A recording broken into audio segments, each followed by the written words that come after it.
All right, we're just going to do a quick tutorial on how to switch themes in VS Code. Now, I'm on a Mac, so I'll be showing you how to do this on a MacBook. But if you're on Windows, I've also included a written tutorial in the description below. So please go ahead and see that if you want additional help with Windows. All right, so let's get started. So we can bring up all the commands by pressing Shift, Command, P. And then we can type color and hit enter. And now we see that the current theme is the Atom 1 dark theme. And it's in light gray here, so you can see what the current theme is. And if I use the cursor keys to move up, I see other themes that I have installed applied.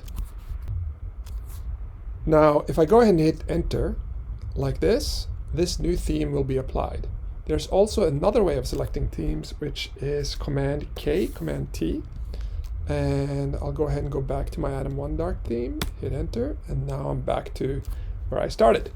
And so that's just a quick mini tutorial on how to switch themes. I hope you enjoyed it. Please like and subscribe, and we'll see you in the next one.